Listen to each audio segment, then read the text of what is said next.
I was leaving my girlfriend's house, and I was heading 281 North, and it seemed like a regular day. I decided to drive slow because the roads were slick.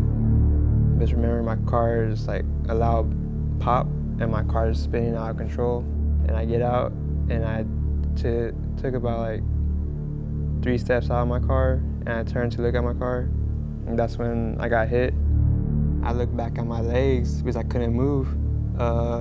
My left leg was on the other side to my right leg, and I was like, that ain't good. It was just hanging on. And what was your fear? That I was gonna die, and I was die alone. I could see Paul laying in the road. Get out of my car, grabbed the flashlight, and ran up to Paul and began checking his vitals. I remember you running up on the scene, followed shortly by another woman, and just pretty much getting to work.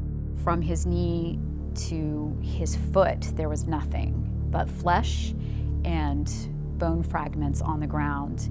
And his foot was laying off to the side, and all I could see was a lot of blood.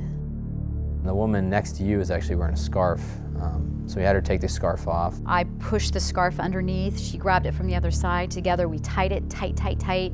And I said, pull. And she pulled in one direction, I pulled in the other. A man walked up and said, here's a spool of twine. And if we tied the scarf around the spool of twine and we could twist it, we could make the tourniquet even tighter. So we did that.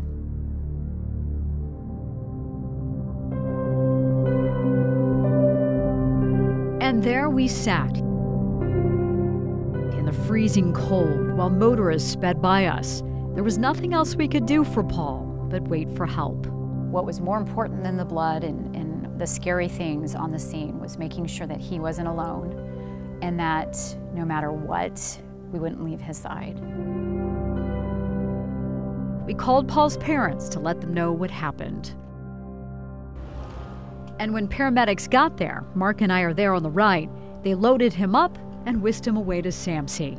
Mark and I were put in separate squad cars and interviewed by police. There's a bond that we shared that night, and it was through unspoken words.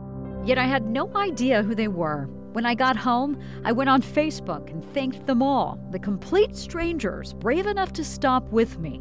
The post reached more than 30,000 people, and word quickly spread. One of my friends or one of my coworkers told me that, hey, Delaine, Mathieu was the one at the accident with you. Did you know that? I never heard from the woman on the scene, but Mark contacted me the next day, saying he was the guy who helped. And by the following Monday morning, the 3 of us were together again in the hospital. Paul's injuries were catastrophic. I couldn't look at it. I just kept it covered. He lost his left leg, suffered multiple fractures to his right leg and foot. His right elbow was crushed, and his nose nearly severed after landing face first into the windshield of this car. The driver was not charged. It's hard to use the restroom, take showers. Like the simple things was like 10 times harder. It gets him to move around in a wheelchair. Paul was moved to a rehab facility where the fight to walk again began. He spent weeks there, gaining strength and mobility. He was able to go home just in time for his 23rd birthday on Valentine's Day.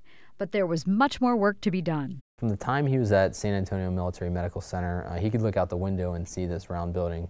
And I explained to him that was the Center for the Intrepid. Mark spent time at the Center for the Intrepid after being severely injured during a mission in Afghanistan and pushed for Paul to be treated there through a Department of Defense program that allows civilians who qualify into the CFI. It worked. 20 minutes, man. After weeks of grueling stints in rehab, Paul finally got his prosthetic leg. And just a few days ago, he walked for the very first time in 7 months. Did you want to cry, or you're sweating right now? Oh, I'm sweaty. Probably cry later. I can say to y'all million, billion thank yous. It won't be enough. Seeing Paul walk again and knowing we played a part in saving his life is thanks enough for Mark and I. And while we wish the sequence of events would have been different that night on 281, we're just thankful we were there, not only for Paul, but for each other.